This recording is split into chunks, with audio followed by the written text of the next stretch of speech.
Welcome back to the Lanterne Rouge Cycling Podcast, a day we've all been waiting for, the Saturday huge high mountain stage in the Tour de France Femmes avec Zwift. It's like the decider, and the race has bubbled along, but honestly, we haven't really had much of a stoush between Vollering and ABV yet, and today we're going to be delivered today we were delivered that in earnest. We'll also quickly recap Clásica San Sebastián, which was before this race, which finished at started at 4:30 and finished at 7:20, which is crazy. But yeah, big stage, Benji. Do you reckon was it too backloaded? Maybe that's a debate for later. Yeah. Looking at the differences after the stage, without spoiling what happened, I think it's good that it's backloaded, because otherwise GC might have been washed up already a few days in advance before the final. So I don't have an issue with that. But it's a stage that shouts, the mythical Tourmalet after Aspin's like the run-in climb, but one would expect, okay, can Aspin already deliver action, because Van Vleuten might actually launch on Col d'Aspin, or will we see a breakaway with some dangerous riders before Col d'Aspin already? But it was a relatively attacking start, but controlled start, I would say. Yeah, because you do have 50 Ks or an hour and 15 minutes of flat before Col d'Aspin, which would take the riders 35 to 40 minutes at 6.5% average. And then, yeah, that valley, there's a pretty long valley before the Tourmalet proper starts, because the climb categorization starts when it's still false flat uphill for 3-4 kilometers at 2 to 3%. It's really the last 13 Ks of, maybe even less, 11 Ks of Tourmalet that are super hard, with it averages 9% for the last 10 Ks. It's super hard this side from Saint-Marie de Campan to over 2,000 meters. So, could Movistar, realistically, could a team get a rider in a break, get them over Aspin to help in that valley, Benji, ahead? It seems unlikely, because the sort of rider you're thinking about is like Gutierrez or Majerus. Yeah. It's just not plausible. Exactly, and we saw that action a bit at the start of the stage, with Movistar riders trying to slip in moves and other riders trying to slip in moves, but it was kind of a two-women breakaway again before we got to Aspin, because there's so many riders trying to attack that at a certain point they're like, okay, we've attacked 100 times now, this ain't gonna work. And it kind of becomes like a pact of, okay, there's now two riders ahead, we're gonna just ride a bit in the peloton behind. All the teams kind of trying to keep themselves at the front. It wasn't necessarily one team purely taking it on before Aspin, but we hit Aspin basically without a breakaway, I would argue, because we saw the peloton storming towards the bottom of Aspin, and the team that took it up from the bottom was a team I wasn't necessarily expecting to take it up from the bottom, because we saw Pfeiffer Georgi launching the first kilometer of Aspin with Labou in the wheel, and I found that extremely curious, because I was expecting Labou to be kind of the try and attempt to survive in the background of the big riders kind of stage for her, but they showed initiative on the first climb, and I wonder, can that bite them towards a later phase? Who knows? Sitting in second wheel is probably the same as sitting in fourth and fifth wheel at that point, but I would say that the back of the peloton was definitely wide open. Riders were dropping, but this was the gruppetto dropping, right? These were the riders that weren't necessarily expected to be there on the Tourmalet.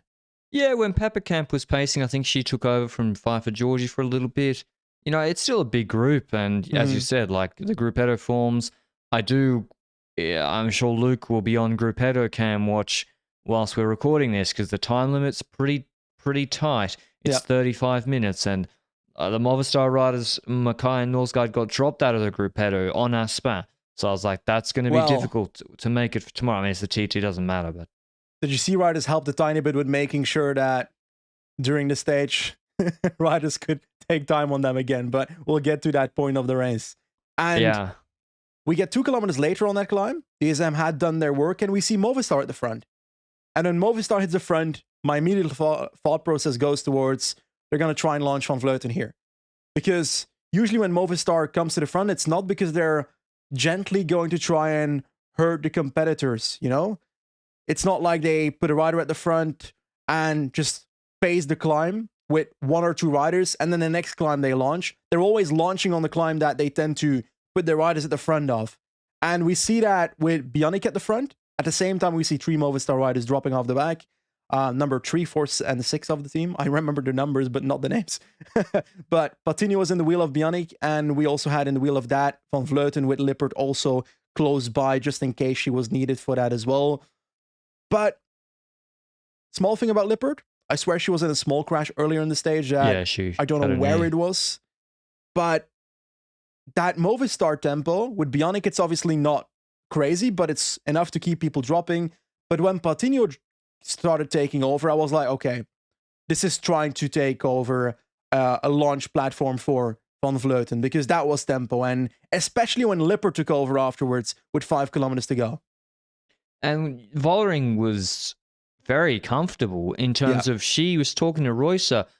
She didn't even go to Van Vleuten's wheel. She was like, I'm going to just sit here. And so she wasn't even, she was just sitting behind Reusser. She's like, I don't care. Like, you're not going to drop me here. And it's interesting that Movistar went with this plan because, you know, AV got dropped on Covadonga. She was gifted, courtesy of SD Works, a GC lead before this stage. She doesn't have to attack. She does have to drop Kopecky, but there's a 50-second gap between her and Kopecky. You'd think naturally, just from an acceleration of the GC group in the final, she can pretty much make that up on the Tourmalet. There's no real need for her, with 12 seconds ahead of Vollering, to attack on Col d'Aspin well over, it's like an hour and 45 to the finish, maybe nearly 2 hours to the finish. And SD Works, no need Fisher Black, Majerus dropped, Cecchini Bredevol dropped, Royce is sitting in the group on Aspin, Kopecky defending her yellow jersey. They don't have, apart from Royce later really, but we never saw it, they don't really have a dedicated domestique to make the climb super hard and launch Vollering. So I think Movistar they really helped Vollering here. Really, really helped her because, the inevitable happens. Lippert launches ABV, she attacks. Cash and Nuvidome straight in the wheel. And I was, her climbing last year was really, really good. And Nuvidome looks super comfortable. I fully agree there. But the most comfortable rider in that group at that moment was Vollering. The way she switched from 6th or 5th position all the way to the front, she passed a few riders, she closed a small gap and got to the wheel of basically Niewiadoma and even started riding next to her in the wheel of Van Vleuten. And when I saw that, I was like, Van Vleuten just made an attack to drop these people. She just tried to fully launch with her team to try and drop these riders. And that was the moment where I was like, okay, I don't see Van Vleuten winning this Tour de France Femmes. That was the moment that did it already for me. And we're only on Aspin. And maybe SD Works didn't realize that yet based on the situation that follows. But we still see those three riders, having a bit of a gap there. Now, to come back on your point when it comes to Movistar's tactic, I think there's an argument that they probably thought that if they made the race as hard as possible, that Vollering's puncher qualities wouldn't overtake Van Vleuten, but they have to remember also that Vollering's a pretty good climber. Like, on big climbs. She killed AVV on Covadonga. So she's not the kind of like puncher like who can I say? A puncher like okay, I'm not gonna name a name. I'm not even gonna accept the name you just threw into the table. Why? Multiple climbs paced hard. See ya. Anyway, from that point onwards, there were 3 riders up the road. Those 3 riders. And it was an interesting dynamic in the group, right? Because we had Van Vleuten pacing the majority of the work. Because she was probably still confident she could drop Vollering at that point. Vollering not doing anything in that group. Niewiadomi, who's that? Niewiadoma, pacing every now and then in the group. I think that is because she knew top 3 competitors behind me. If I help a little bit, then Van Vleuten might keep going and might not stop in the middle of this climb. And that way we can keep it up towards the top and I can keep gaining time on the people behind me. And I think that was actually a good strategy by Niewiadoma doing that. And her pulls got progressively longer and and a higher pace. The first pull, she rolled through 10 seconds, straight off the front. AVV, you keep pacing. And I guess, like, Vollering doesn't have to pull. First of all, my default position is she's going to cook on Tourmalet. So no need to pull. She's got 2 teammates, by the way, in the group behind. It's poor old Juliette Labou pacing, doing the vast majority of the pacing on Aspin, with Reusser in the group, Kopecky in the group, Moolman, Cavalli, Ludwig, and I don't think I've missed anybody else. So Yeah. Labou did a lot of time on the front. Moolman did do some relays. SD Works didn't pace at all. They don't have to. They're sitting in both groups in the wheels. It's the second last climb. AVV's got a pace. And I think, as you said, AVV, she said after the race, I didn't expect to drop Vollering there. It was to make the race hard. But you could tell, like, if you looked at the two of them, and it is difficult because AVV always looks uncomfortable. Yeah. But like Vollering wasn't even breathing or sweating. And like she was closing anything in the saddle, just like bang, spin it up. So even the QOM sprint, we get to the top of Aspin, the gap's what, 45 seconds? It is a pedaling descent mostly. It's not the most technical descent. And then the valley and false flat of Tourmalet is quite heavy pedaling stuff. But even in that sprint, Vollering didn't contest it. Niewiadoma did, and AVV kind of looked a bit meh. And that was almost a mistake from Vollering, because if you had followed this race really closely, the wet descent, technical fast descent on stage 2 or 3 into the 3K 6% climb, 2 riders were by far the best descenders. Lippert and Niewiadoma bridged on the descent to Lippert, who was sending it. And so Niewiadoma is a really, really good descender, like well above average. Vollering, I would say, is fine. AVV maybe a bit below average after all her crashes. And Niewiadoma just sends the descent, Benji. Maybe that was just her pace. But Vollering, I don't know if she could have stayed with Niewiadoma. I think she could have, but she had AVV in front of her, and AVV just let the gap go. I think Niewiadoma was a good descender. Just to let that be clear, a great descender.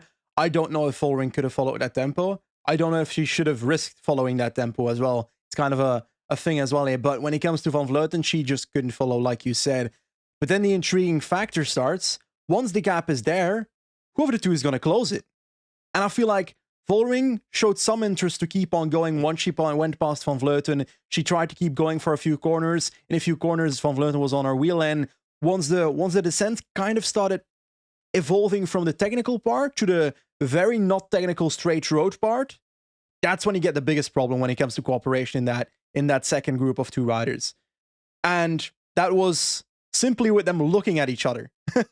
And at a certain point, Van Vleuten started braking when Vollering didn't take over. Who was the worst non-cooperator in that duo, you would say?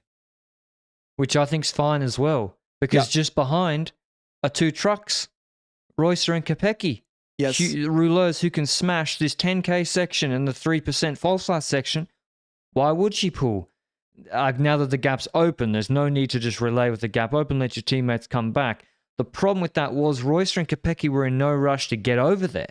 They were still sitting in the wheels whilst, you remember, like, Labou is like, I don't know, sub 50 kilos. Niewiadoma is also really small. Like, if Reusser and Kopecky get on the front and drive it, like, they will eat into a 30-second gap like it's nothing. And eventually Reusser does. It took a while. And the gap to Niewiadoma was 50 seconds at one point, or maybe 48 seconds, nearly a minute. And I was thinking, geez, like, I know normally you have her number, but she showed in this race so far a really good level. And on Aspin, she was doing it easy. Are you comfortable giving her a minute? The answer was no. And so I don't think it's too bad from SD Works. The Rouleurs came back. Maybe the word came down the chain a bit slowly for Reusser and Kopecky to get across there. But, you know, Reusser then going on the front to manage the gap, totally fine. Exactly. The go-to move at that moment, once the gap started increasing by Niewiadoma, was indeed Kopecky and Reusser starting to work behind. It was Reusser that did it because Kopecky, they were clearly trying to keep Kopecky defending her yellow jersey throughout this stage. And you saw that on every single climb. On the first climb, she was already not really looking after Vollering, looking after herself there, which for I consider that a team strategy and not Kopecky being selfish at that point. Same when it comes to Reusser bringing that group back, and that actually brings them back to Vollering and Van Vleuten. And then the gap was 40 seconds once they were caught. And I do think there was a Reusser pull with the help of a motorbike for a second that split the group for a bit, because Cavalli got dropped at like the bottom of the Tourmalet. And that the first few kilometers of that Tourmalet, like the first few kilometers, the ones that are not the steep part yet, that's where Reusser is so super helpful. Yeah. That's where Reusser can really make that dent. And the gap that she made in that Nivea Doma gap was huge, because she brought it all the way down from 40 all the way down to, I'd say, 8 to 5 seconds, roughly. 5 or less. This is the problem for Nivea Doma, and I think, like, Matilda Reynolds commented on the LRCP yesterday saying, bit of a hot take saying Nivea Doma will ride conservatively, and she was right, because I was like, Kasia will sit in the wheels, and she went on a descent raid and tried to do the whole Tourmalet solo, but she's doing so many more watts than Van Vleuten and Vollering in the wheel of Reusser. Like, she's just getting mowed down, and I'm worried that she's going to completely blow up here. And when they zoomed in on her, it looked like she was just trying to hold 5 watts per kilo, I think, 250 watts. And she was just holding that the whole climb. So she wasn't blowing herself up, but it's just tough for her on 2 and 3%. But they didn't bring her back before 11Ks to go. And here's the problem then. The steep part starts, and she's now still doing 5 watts per kilo, but Royce is done. And so that gap goes from 5 seconds all the way out now, with Vollering not taking over, Kopecky not taking over, to like 45 seconds again. I was like, what is going on? Because that second group, you've got Vollering and Kopecky, who Vollering's happy with Kopecky being in the group and that yellow jersey being still virtually among the shoulders of Kopecky at that point on the Tourmalet already. And it's really in the others' position to really attack for now at this point in the race. So I do feel like for the first 2 kilometers, while that gap was expanding to Nivea Doma, that we saw the following things. Ludwig pacing a tiny bit, Spratt dropping in the meanwhile, but then the gap kind of, well, it explodes again towards that group 2 because Ludwig goes off the front and then Spratt comes back, and you saw that the tempo had these moments of like, a tiny bit of movement, but then a long time of waiting because no one really takes over. And Labou once again was the one that worked the most, I would argue, in that easily. G2. Throughout this entire stage, she was pacing on the climbs. And I think that's her preferred style. Whether that's the best possible style to get the best possible result, I'm not necessarily certain. But Vollering was controlling attacks from Labou every second because Labou thought to herself, maybe everybody will look at each other when I go, which worked at Giraudon. But in this specific race, it didn't, because Vollering, she could have ridden 17 Tourmalets at this point, and she would still be fine when it comes to her fitness level, because she looked so good when she was controlling every single move. But if you looked at the back of the group, that yellow canary at the back, full canary mode, Lotte Kopecky, I love that, by the way, full on yellow, that's perfect. She was still there, and she kept staying there. But the more those moves by Labou happened, I felt like the more you saw Kopecky kind of shake left and right on the bike. So I think Kopecky was starting to suffer towards, let's say, 8 kilometers to go, 7 kilometers to go, but that's expected, eh? Yeah, I think Kopecky from the base after Reusser pulled off should have just absolutely whacked it and done a lead out for Vollering. That's what I thought the whole time, mainly because I just wanted to see really what Vollering could do on this climb.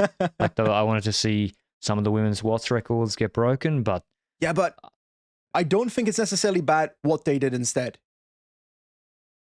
Yeah, it's fine. It's fine in the end, of course. I think it does say that they weren't necessarily fully confident that Vollering could drop everybody with a notable amount of time. Oh, I think it says the opposite.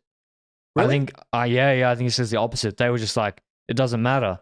It doesn't matter that Nivea Doma is at 40 seconds. It doesn't matter that because AVV is always going to drop Kopecky. There's no world in which AVV doesn't drop Kopecky. Yeah. And so if you're just happy with the status quo, and then you're going to ride to the last 2Ks, 1,500 meters, and then AVV drops Kopecky and eats into the 50-second gap, and she's going full gas, and Vollering can't gain time.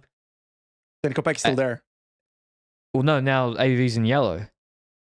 Because AVV's always dropping Kopecky. In any situation, Kopecky is getting dropped by AVV on this climb. She's never riding to the finish with AVV. And so she's going to lose like her GC lead to AVV in any scenario. So it does mean AVV does have to attack at some point, but it means she can attack a lot later. She can attack at, 1,500. So they basically just thought, well, it doesn't matter, because what ends up happening is, Labou would pace for a bit. Vollering just launches at 5Ks to go off the various pacing, and within about 1 minute, maybe less, you saw ABV shook her head, like literally shook her head, gap opens up, and you know the race is over because 5Ks to go, you're getting dropped. Then it's, 2,000 meters, an hour-long climb, see you later. And it's the fog of war has descended. We're in the fog.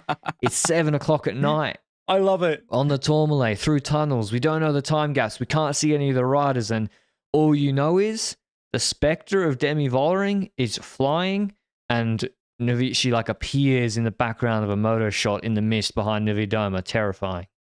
Exactly. And I do have to, hands down, congratulate Kopecky for the performance she did on the climb. Yes, I'm Belgian, but I'm going to say it anyway.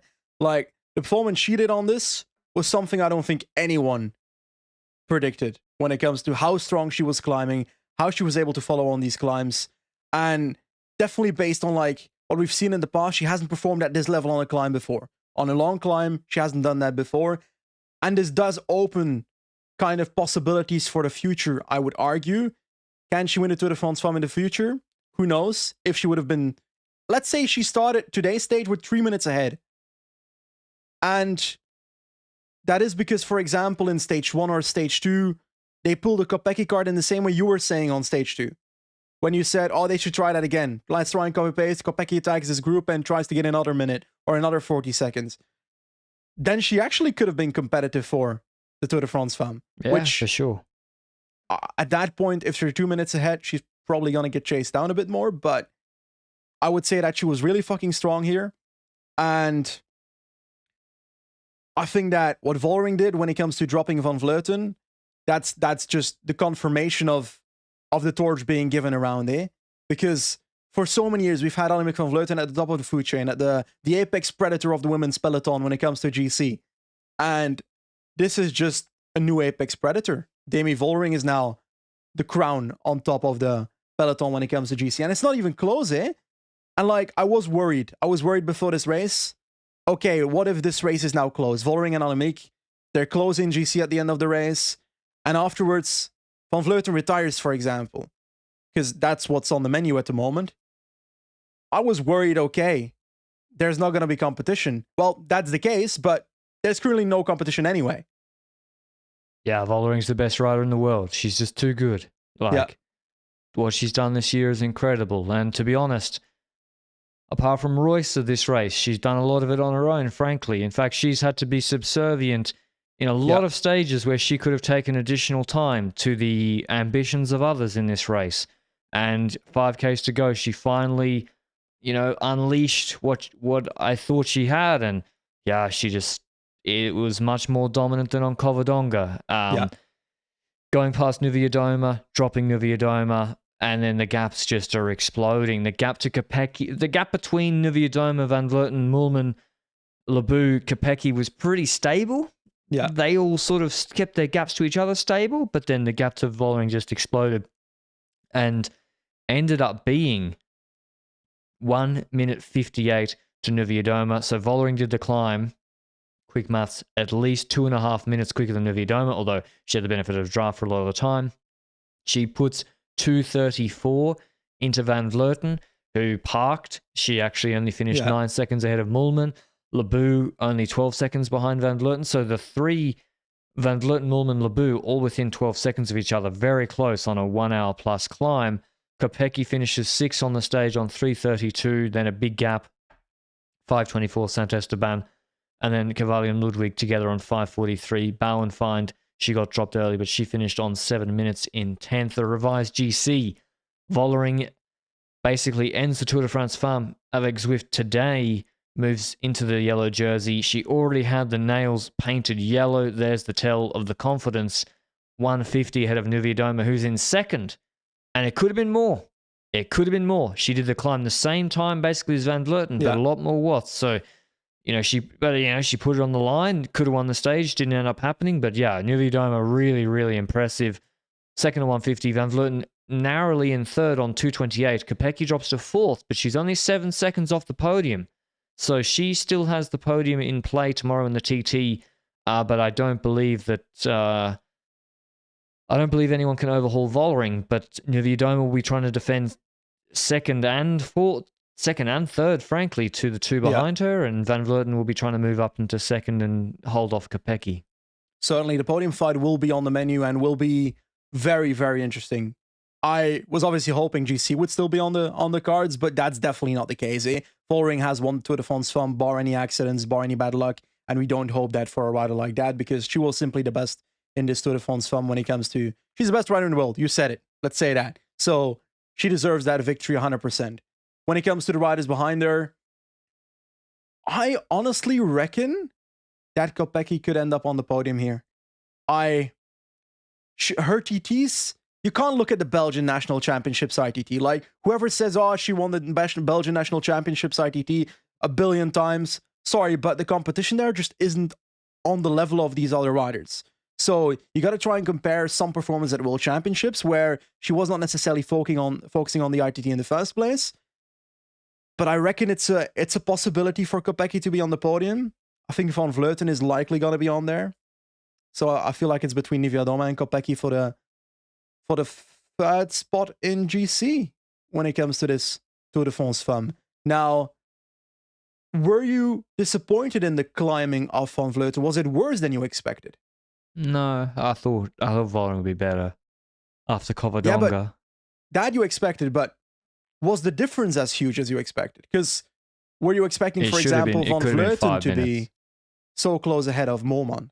If they had Niamh Fisher-Black here and Riolini was here, because if Riolini was here, she's got cojones.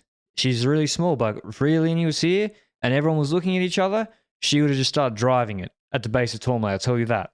And is she injured? I don't know. ELB had to leave the race this morning. She had a skin infection. But yeah, if Riolini or Fisher-Black were launching it, I think this gap could have been... Because Vollering was doing under threshold for like 45 minutes during this climb. But yeah, it was AVV, to your point, her finishing, 7 seconds ahead of... 9 seconds ahead of Moolman on this climb. Yeah, probably... Yeah, I don't know. I'd have to look at the watts. Is she worse? Have the others improved? Yeah. To me, it looks like Niewiadoma has improved. Yeah, certainly.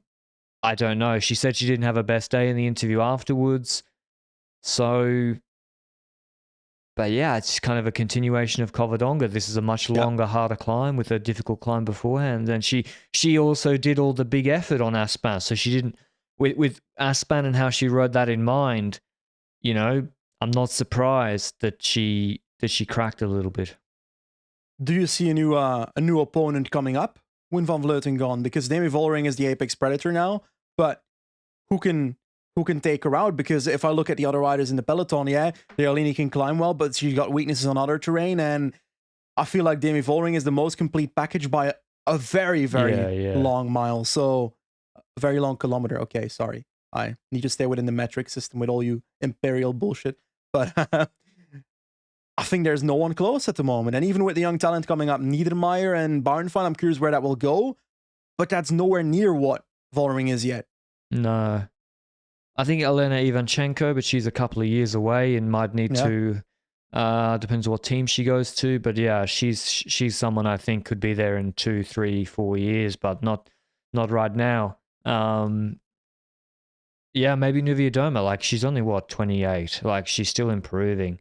And you see, AVV won every race possible in her late 30s. So could it be Niewiadoma just keeps improving? I mean, Canyon SRAM have improved so much this year that if they continue with that rate of improvement and Niewiadoma rides a bit more conservatively, big if, then I don't know. The biggest threat to me with Vollering is her team, to be honest, because as I said, like, I know I appreciate Kopecky. It's great, close on GC, but in the end, the simple answer is you have the best GC rider in the world. Just launch her and just ride for her GC and you win the race by 5 minutes and you don't need to do any complex things.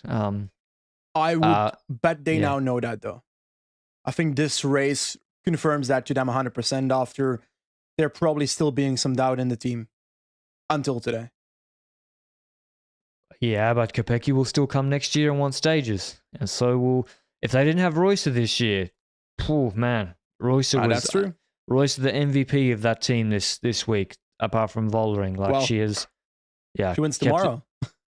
Well, that's a good question. Let's preview tomorrow's stage. The TT, second, third, fourth, all up for grabs from Po to Po, 23 kilometers, a little bit rolly. There is a 1400 meters, 7.4% climb. That's quite difficult. And then flat again, and then there's a final ramp of 600 meters, 4.6%. It is, how long will it take them? 27 minutes, 30 minutes? Roughly, I would say. Gonna go with Vollering to win the TT and extend her gap. Ooh, interesting. She's definitely a good time trialist. We've seen that before. Yeah. Whether she can beat Reusser, which is the best active individual time trialist in the world, I don't see it. True, Royce is I forgot Royce and Marcus, but Marcus' shape looks bad because Marcus smoked her in the Netherlands Champs TT, but that was 42 Ks, and I think, I don't know, it must have been reasonably flat because it's in the Netherlands. Marcus' shape's not as good. And Vollering, so she beat Van Vleuten not by much in that TT. Over 53 minutes or 54 minutes, she beat AVV by 18 seconds. That's nothing. So it's not like I think the longer TT though, 55 minutes suits AVV more. I don't know. You're right. Reusser probably is the favorite, but I'm going to go with Vollering. I'll stick to my guns. Why not? She's shown today that she's in good form. Let's just say that she could have ridden 10 more Tourmalets and still finished with breath left. So that's a hell of a performance. I'm looking forward to the TT, regardless of the fact that GC is gone, as in the podium's still on, and I do want to see that fight. But yeah, that's kind of it for today's stage. Were there other things we can mention? I don't think so. Well, who do you think? What do you think happens with the podium? What's your final podium? I think it's Vollering. Should I stick to the Belgian guns? Vollering, Van Vleuten, Kopecky. I'm going Vollering, Kopecky, Niewiadoma. Ooh, I think AVV falls off the podium. Spicy, but I like it. Yeah, but it'll be close. That's gonna be a really close run thing. But I can't wait to watch that tomorrow. In terms of the other top 10, Marcus is in 12th. She'll probably move into the top 10 tomorrow, I dare say, even though she's on 9:52. Like, she can really put a lot of time into the others. Ludwig against Sant Esteban. I think Lebu will stay where she is. And I don't really know. Sprat Baufind. I think Baufind will stay where she is, maybe 9th, and Sprat could lose her 10th position to Marcus if she has a good TT. So, but otherwise, yeah, very exciting mountaintop finish. I would dare say epic with the fog. A lot of fans out. Like, in some of the last bends, it's 7:30 at night on top of the Tourmalet in the fog, and the fans are lining the bends. It was fantastic to see. A lot of media there. Yeah. Really, really great. I enjoyed it. I think we need to put fog machines on mountains because it makes it so much more epic. Sorry, but this was epic. Not being able to see anything. Not being able to see if the rider that is attacking dropped the rider or not, or whether someone will come out of the fog 10 meters behind the rider, whether the rider that, was it Labu that was almost catching Molman at a certain point, or Molman almost catching Van Vleuten on the climb? Yeah, Molman behind AV, yeah. And I didn't know which rider was ahead, and then I thought, oh, who's ahead again? Oh, it's that rider. I found that epic. Sorry, but I enjoyed that. It was great. But yeah, stay tuned for a recap of the TT tomorrow, but Vollering looking like the winner-elect of this edition of the Tour de France Femmes avec Zwift.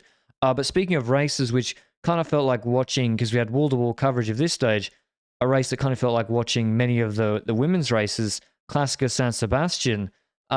Today, Remco Evenepoel, world champion and last year's winner, on the start list. 231 Ks, very, very difficult. But the Erleitz Highscabel combination, so Remco launched on Erleitz last year, 4 Ks, 10.5%. Yeah. That was moved to 70 Ks from the finish, and they put the Mendes-Rots 4 Ks, 7.3% in between that and the Murgil Tontorra, which is 2.1 Ks, 10%, about 9 Ks from the finish. So the hardest climb in the race now, 70 Ks. Would Remco go there? Would coverage start in time? Because coverage, it started at 1500 on Eurosport GCN, but true degenerates know that in these Basque races, the EITB public Basque broadcaster always gets it half an hour earlier. And so I was watching half an hour earlier, and just as well, because 1 minute before live coverage started, Erleitz in the GC group was about to finish. and Remco attacked off Van Sevenont and Van Sevenont pacing after Healy had attacked. It was like he knew coverage was about to start. Despicable. Not amused. Yeah. I didn't see the attack until the replay. Really? Yeah, like I didn't have the broadcaster in my back pocket like you have.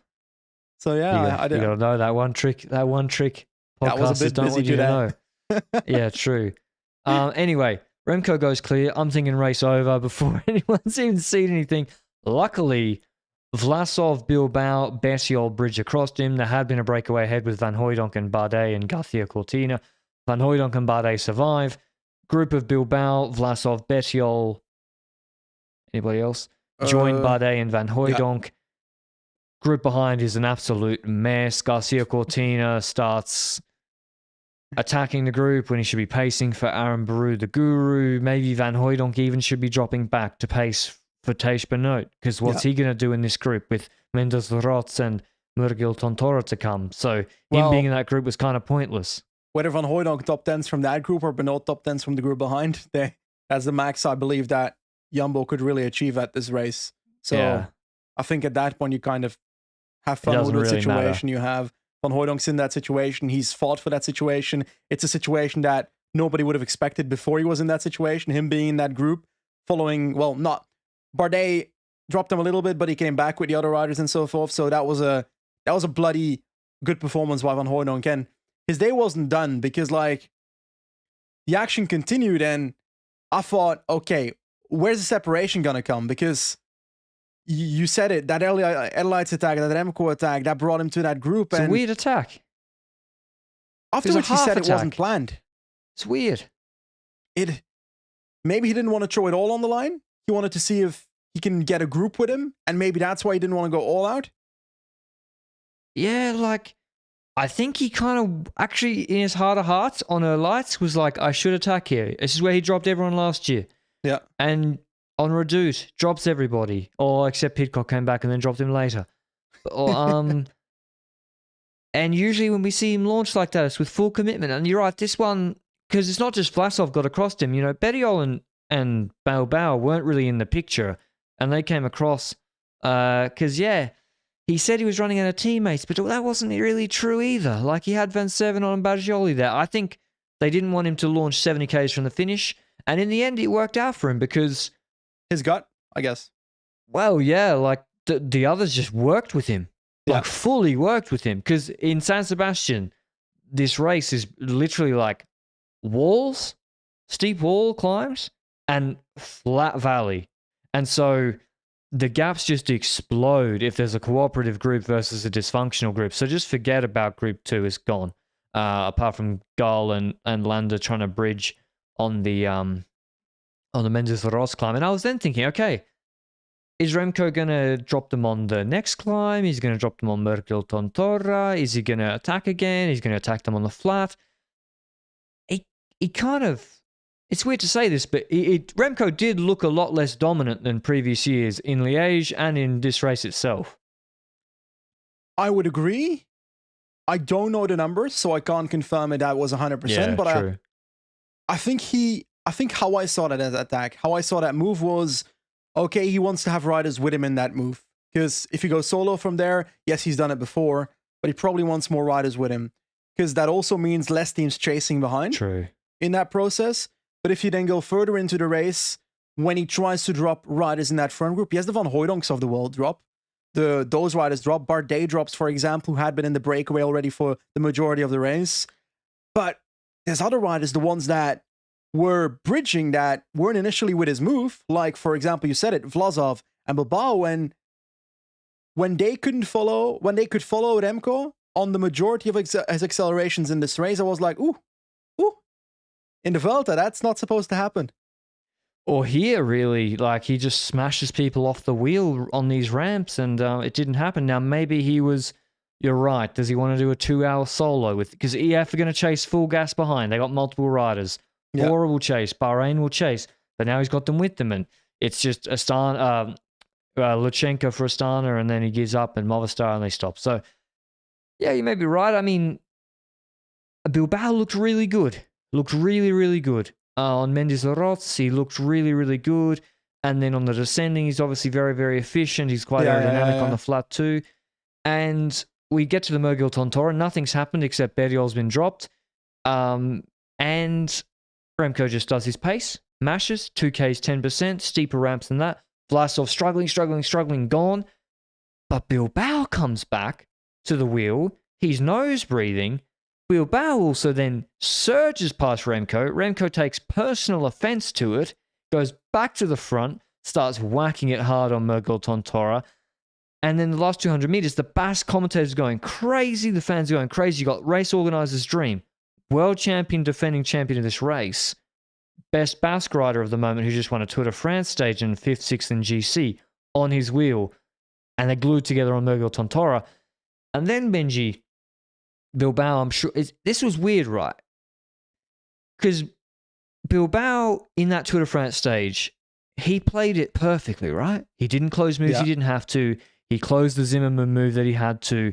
He timed his sprint well. He baited Zimmerman to launch too early.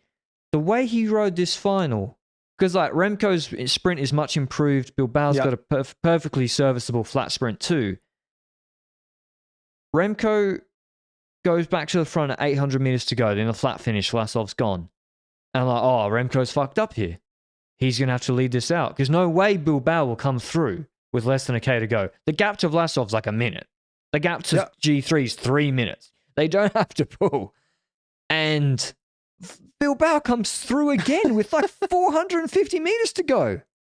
I didn't get that. When that happened, I was like, okay, this is a lock for the victory.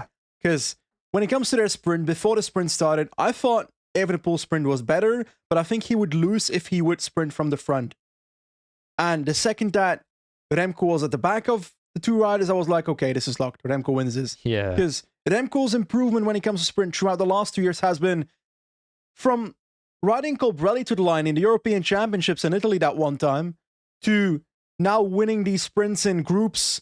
He's been so much better this year when it comes to his sprint. And his power is higher when it comes to his sprint. And when it comes to Bilbao, he's solid in larger group sprints, but he's also inconsistent every now and then. But I still believed Bilbao can still win if he's in second wheel. Yeah. And honestly thought whoever is at the front loses this sprint. Yeah, because like Remco say he is 5% stronger. Well, if you're leading somebody out at 45 kilometers an hour and then you start your sprint and you've now racked it up to 55, 57 kilometers an hour and he's in your draft, that's more than 5% benefit. I know they still have to come around you, but if Remco panics and jumps at 250 too early, and yeah, I was really surprised Bilbao played it like that actually. He was quite... Yeah. He rode with Remco really generously. I was surprised. But listen, credit to him. And in the end, Remco wins this race, but in a very different way, winning a 2-up sprint with Bilbao. Vlasov third on 28 seconds. Paulus broke away from the group behind to come fourth. Then Izaguirre and Schkuens, Arenberg, Costa, Baggioli, Benoit. So Ayuso, he crashed earlier in the week at another, I think, Basque race. Yeah. Like, looked really bad, actually. He couldn't move his left arm for a bit. And he was here, he struggled. So, yeah, I question the merits of that. Same with Rodriguez. Like, seeing Rodriguez here, like, he came... Where did he come last year in this race? He was pretty good. He came 5th. But I feel like he was... I feel like he was better than him and Sivakov were actually, like, relevant in this race deeper. He looked bad today. Like, you can see his injuries, his face. So, I was surprised those two young guys lined up with, you know, the Vuelta in mind for Ayuso. So, but anyway, Remco wins his third one, tying the record for San Sebastian. He in the all-white bibs, all on track. He's got the World Championships next road race next Sunday. So, but yeah, good. No white bibs at the World Championships. Probably black bibs with the blue shirt, with the Belgian shirt. So will that hinder him winning a one-day race? Because I swear that the ones he won were all with white bibs in the last 3 ever since he became world champion. Now, does that white bibs benefit stop the second that he becomes non-world champion on the World Championship? Who knows? But honestly, at this point, if Remco shows up with white bibs at the race, I'm just terrified. It's like he can ride 100 watts more on a climb. It's so terrifying to see him in that side. And it also kind of, I feel like it draws more respect if you ride with white bibs with the world champions. You're taking a risk. You're taking a big risk that there's no rain or mud on the road or whatever. So, yeah, respect to that. But yeah, That was fine. It was an okay race. Yes, it was fun. Yeah, I agree. It was a fine race. Not the best race I've ever seen. The Tour de France Femmes was definitely a better stage today. Exciting. And Polonia, quick word on Polonia. A lot of rider crashed with 8 kilometers to go. I have no clue who won, but I knew that Almeida was finishing 3 minutes later, for example, and some other riders 2 minutes later, Thomas and so forth. But I recall them changing the times to 0 seconds now. So they that's put also everyone intriguing. on the same time. Yeah, because they were like, everybody crashed, so it's 8 kilometers to go. Let's make an 8-kilometer rule now. Yeah, pretty much. The crazy conditions there. But yeah, Merlier wins the sprint ahead of Coy, Gaviria third, Bennett fourth, Valscheid fifth.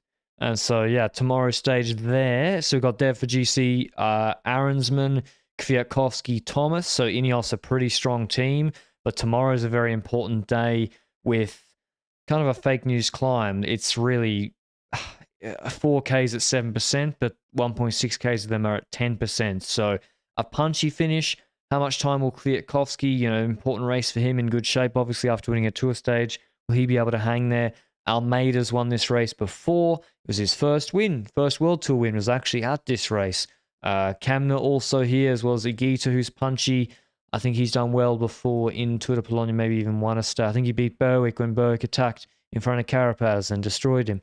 Maybe is that your segue to Berwick? Oh yeah, I didn't shout him out yesterday. He won a stage 2 Alsace. Let's go on Planche de Belfi. Ahead of Remco's best mountain domestique next year, William Le Cerf. Ahead of another rider, I think, getting signed, a French guy. 22 minutes into Chris Froome, and Chris Froome said that he was ready to win the Tour de France before the Tour. Nah, Berwick actually did good numbers. Yeah. He did good numbers. Yeah. If you look, he wasn't that far behind Port's time in the Planche de Belfi TT. So he leads GC tomorrow's mountain stage, but flat finish. So hopefully he can defend that, my boy. Alrighty, that's all from us. Late finish here. Hope you enjoyed it. TT tomorrow, which we'll cover, as well as Tour de Pologne. And thanks for listening as always. Demi Vollering, the Queen is dead. Jesus Vollering Christ. now on top. Let's go. All right. Thanks all.